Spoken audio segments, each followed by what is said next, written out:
teman-teman khususnya nih pendukung Jokowi mengatakan tidak mangkrak, seperti kamu tadi bilang, mungkin agak melambat. Karena faktor-faktor semacam tadi.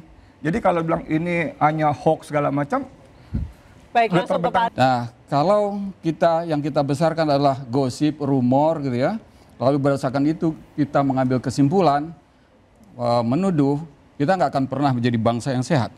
Ya, pemerintah pasti ada kelemahan. Ya, saya akan sampaikan apa adanya. Pak Adrinov, Anda pernah menyebutkan bahwa IKN itu lompatan peradaban. Dengan adanya prostitusi berarti lompatnya agak melenceng dikit apa? Ya, nggak bisa juga dipelintir begitu ya. Kan tadi saya di awal udah buka ya secara akademik, teknokratik ya, bahwa itu fakta universal ya. Saya udah tunjukin contoh-contoh. Lihat sejarah Batam, sejarah Merak, sejarah apa, itu bisa nilai. Atau baca buku sejarah-sejarah lokalisasi ya.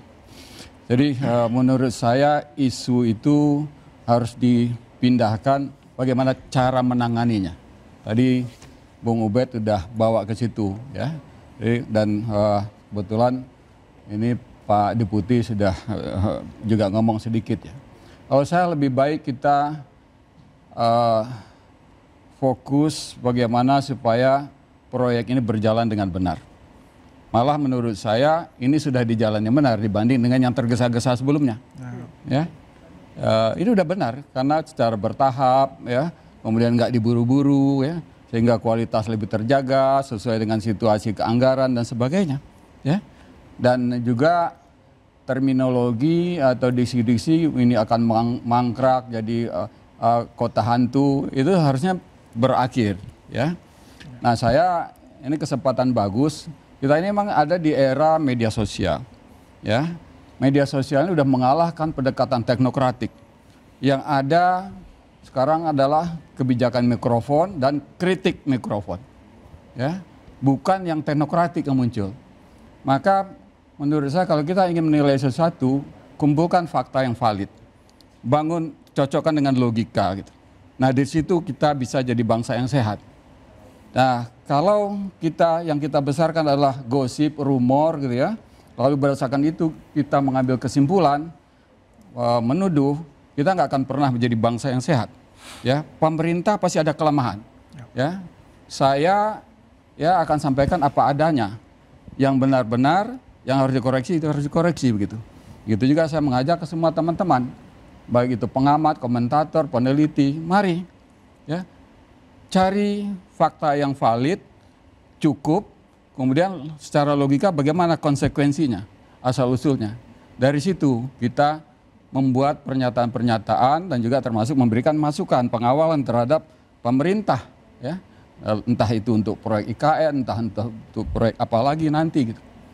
Saya rasa kalau kita lihat kepada dokumen sejarahnya, nanti saya mau bagi ke teman-teman yang dua ini buku 9 alasan memindahkan ibu kota dan 8 harapan. Nanti saya akan kasih, kalau Mbak Anissa mau nanti saya kasih itu. Jadi arahkanlah ini ke perjuangan teknokratik ya. Ini kita krisis dalam pendekatan teknokratik, krisis dalam science based policy, knowledge based policy. Begitu kita makin larut dalam pertengkaran yang berdasarkan rumor, tuduhan, dugaan, ini kita akan makin mundur. Baik, Pak Edi, untuk semua kebijakan. Oke, makasih banyak. Jadi tadi saya katakan kalau pejabat, saya salut ya, walaupun sekarang statusnya pengamat kan, karena sudah lagi kalau Bappenas. Tapi kalau pejabat memang biasa, pertama dia harus defense, kemudian dia puji-puji bosnya itu normal. Ini saya ada data-data yang tapi gini, dari sedikit, setengah menit. Saya ketika jadi pejabat orang pemerintah pun saya sampaikan apa adanya. Iya, saya tahu. Ya, ada, setuju. Oke, makasih. Jadi dari Aliansi Masyarakat Adat Nusantara, kalau dia bilang tidak ada orang terkriminalisasi, terusir segala macam, ini datanya padat sekali nih. Sampai dikriminalisasi ada, misalnya dia terangkan ada 9 orang dikriminalisasi. Yaitu di masyarakat adat di Pantai Lango pada 2023. Lalu ada di Kecamatan Pemaluan, Kecamatan Sepaku, diberikan surat untuk keluar dari rumah. Itu heboh banget gitu loh. Kalau Ali Mudi tadi mengatakan tidak ada bla bla bla ya, saya pikir normal aja dia begitu. Lalu tentang bagaimana mangkrak gini, saya tidak ingin mengatakan ini penerawangan, tidak. Tapi dengan besarnya anggaran, ditambah Prabowo ini kan presiden yang harus punya prioritas. Bahwa IKN ini adalah warisan pendahulunya, ya. Dan dia sudah nyatakan, ya saya lanjutkan, tapi tidak ambisius seperti yang lalu.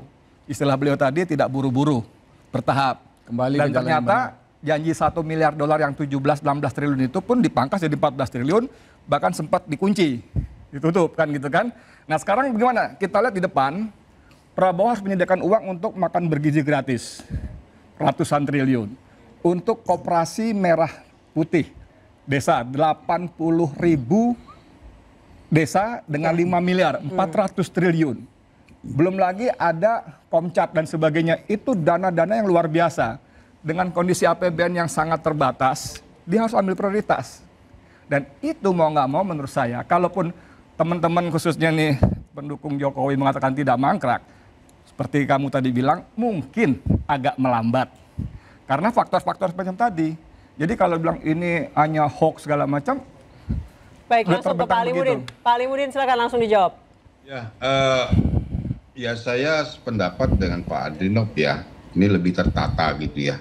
Tapi saya ingin katakan lagi Pak Edi, Bapak kan sangat terkenal sebagai pengamat, tapi saya mau kritisi Pantai Lango itu bukan IKN Pak. Jadi juga hati-hati juga, nanti orang Pantai Lango marah sama Bapak, dibilang dikriminalisasi. Itu bukan IKN itu. Jadi saya baca data aja. ya Bapak, makanya Aman, saya jelasin bahwa data Aliansi itu nggak Masyarakat benar Adat tuh. Nusantara. Ya, aliansi kami sering kumpul dengan mereka. Mereka ini memperjuangkan hak masyarakat adat, terutama pengakuan terhadap masyarakat adat. Dan saya juga di sini sudah 30-50 tahun Pak Edi. Jadi saya juga orang sini paham betul apa yang dimaksudkan oleh aliansi. Dan mari kita sampaikan berita-berita yang benar tentang IKN. Kami juga bukan birokrat-birokrat yang Bapak maksudkan. Kami kalau tidak benar, apalagi di IKN dengan tata kelola yang berbeda, ya kami kalau tidak bagus kita bilang tidak bagus dan harus diperbaiki. Barangkali Mbak itu saya dengan Pak Andrinov tadi sudah terwakili menyampaikan hal-hal yang demikian gitu ya. Pak Ali Bahwa Mudin. ya Paling mungkin harus mengundang Pak Edi untuk melihat ke sana. Dia belum pernah ke Iya, sana Pak. tuh. saya jemput di bandara Pak Edi lewat jalan. Ya, tol, ayo Bapak diundang lihat. lah. Biar jadi seeing is believing gitu. Iya, saya undang Bapak Aman Pak, saya jemput di bandara, kita keliling-keliling, nginap di apartemen saya Pak, tempat ASN bertempat tinggal. Luasannya 98 meter persegi. Siap, insya Allah. Ya, Pak Ubed juga Pak Edi. diajak Pak Ali Mudin, Pak Ubed juga. Iya Pak Ubed, Ya. saya kebetulan butuh sosiolog untuk memberikan suntikan-suntikan pemikiran. Jadi narasumber lah di sana. Itulah sebabnya kita perlu juga memahami apa yang dimaksud dengan terusir itu dalam terminologi sosiologi, termasuk juga dalam terminologi antropologi. Dalam studi-studi budaya dan lain-lain itu memang ketercerabutan itu bukan dalam makna sekedar dia pindah dari satu wilayah ke wilayah lain kan, tetapi juga ketercerabutan pada budaya, ketercerabutan pada sejarah. Jadi Anda menilai IKN merusak budaya lokal gitu? Dari Ada yang sumber tercerabut penghidupan dan itu juga harus diakui oleh pemerintah bahwa memang ada akar budaya yang tercerabut.